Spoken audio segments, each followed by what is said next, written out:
From North Karnataka, a land older than the Himalayas, come fascinating stories of our diverse wilderness and wildlife. Unique and amazing endemic species, some found nowhere else on the planet. A visually stunning and eye-opening series on the oldest geological formation of the Indian subcontinent.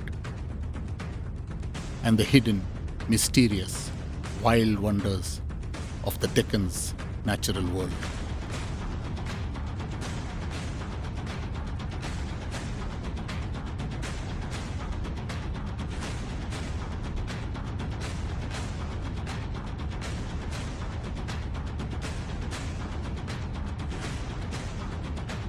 This is Koppal.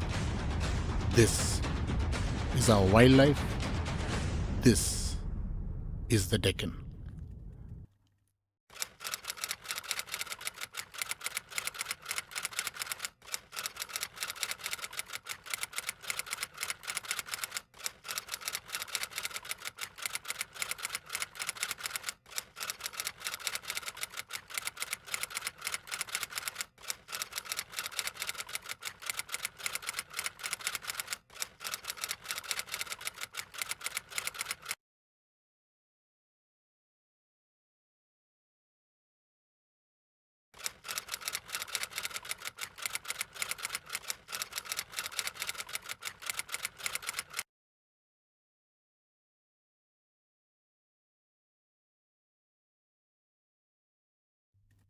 In the hour before dawn, the silence is deafening, till bird songs awaken the land with melodious tunes.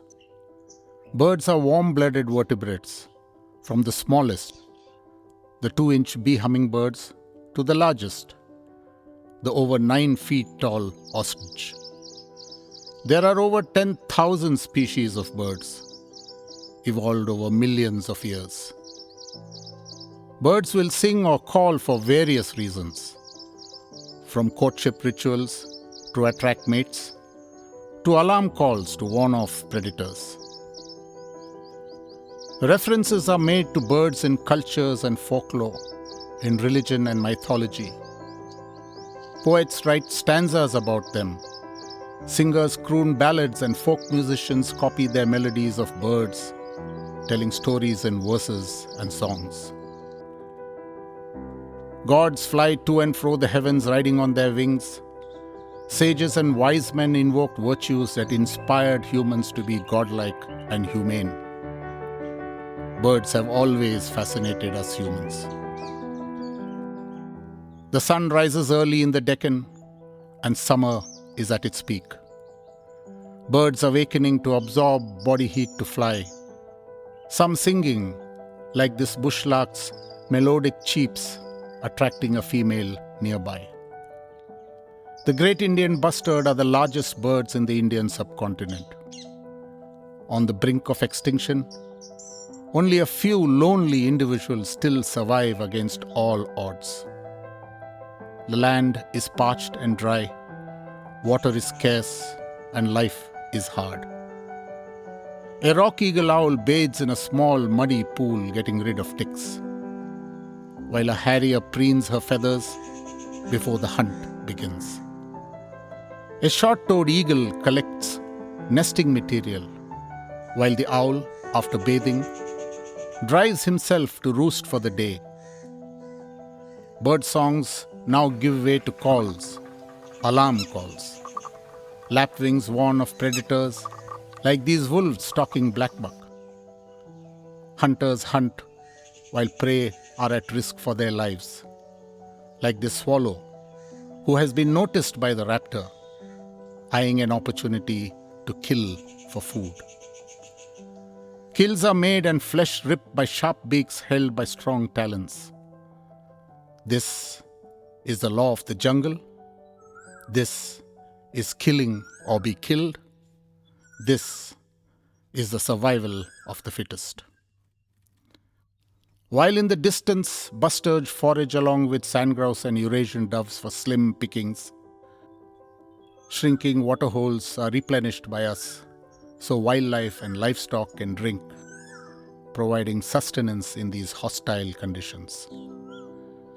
Tempers flare in the heat and dust of midsummer, and by sunset, bee-eaters bathe in this powdery sand to keep clean and tick-free. The sun is now setting, and the hunters of the night emerge. Summer is ending, and the skies darken. With clouds promising rain, the monsoons arrive on the Deccan plains, bringing hope of new life to a parched land. Seasonal streams will flow, filling pools and ponds. Wild flowers will bloom. Nectar-feeding sunbirds flutter from flower to flower. The arid lands are now lush and green. Insect-eating birds like this magpie robin will hunt dragonflies and other prey for food. Bees are easy pickings for birds who feed on nectar to produce honey. A common hawk cuckoo, strategically perched, looks around. A mottled wood owl hides in the leafy cover of branches, also looking for prey. And this chameleon, if seen, has just no chance at all. Brightly colored flowers sway in the morning breeze. Farmers frantically chasing away raiders, like weaver birds and others, raiding their crops of pulses and grains that are now ripening. Toads and frogs in freshwater ponds spawn to procreate, and waders like this painted stork will hunt and catch them with their sharp and long beaks. Fruit-eating birds like this grey hornbill will feed their young with fresh fruit in nests of hollow trees and growing chicks to feed. White-backed woodpeckers will forage deadwood looking for grubs and worms. It is now evening and a nightjar emerges resting in the open. They are nocturnal and ground-nesting birds. Shepherds will drive their herds for a drink of water at our waterholes before the day's end and nightfall, irritating a jackal nervously calling and yelping, giving away his presence. The rocky scrub and thorn jungles are now preparing for the night. Rock-eagle owls emerge from their daytime slumber when the sun sets and night falls over the Deccan. Finally, the nimble jungle cat will stride out into the fields to hunt. The monsoon rains feed the rivers that flow cutting through the Deccan terrain from the Ghats in the west. Fishermen in their dhonis or basket boats will fish the Tungabhadra, setting their nets along the river as a livelihood. Purple herons sit on rocks like statues, patient, while smooth-coated otters socialize on sandy banks after raiding fishermen's nets at night, stealing their catch. A pair of spot-billed ducks wade in the still pools in calm waters, while a white-bellied kingfisher waits for fish to surface, hoping for a catch. The rare and endemic yellow-throated bulbul is endangered, and this is their last refuge, feeding on insects and worms amidst local flora, while a woolly neck stork sits atop a high rock in a field of paddy. A spectacled cobra shows aggression by flaring its hood. Sensing a threat from a raptor above in the foliage, who was actually eyeing a garden lizard, flashing his colored fan in courtship, exposing his presence. Lesser flameback woodpeckers slurp up ants with their long, sticky tongues, feeding. The sun sets now on another day in the riparian ecosystem, behind gigantic boulders and balancing rocks.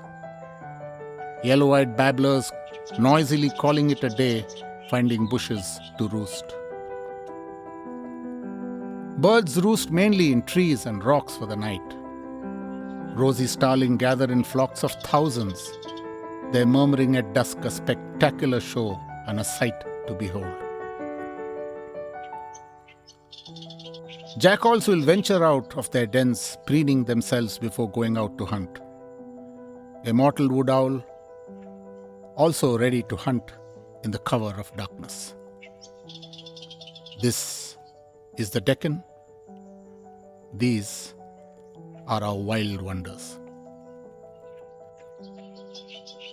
Unfortunately, unplanned development and industrialization, overfishing the rivers, poaching and hunting, along with degraded habitats and loss of wilderness, are threatening issues and a cause of serious concern for the future of our wilderness, wildlife, and avifauna.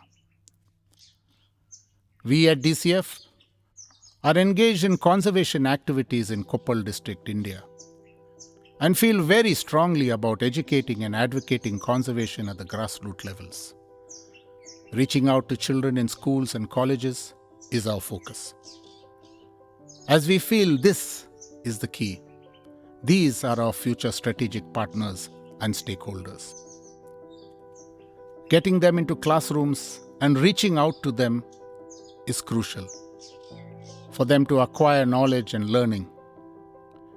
India's ancient wisdom and vast knowledge, taught most of the world for thousands of years, passed on by wise men, sages, and peers.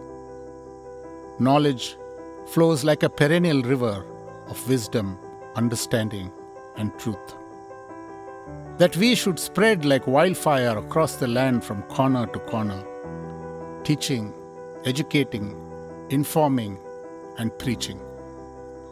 For knowledge is power that will transform ignorance to understanding, darkness to light, to save, preserve, and protect the wild wonders of the Deccan. This is Koppal. This is the Deccan.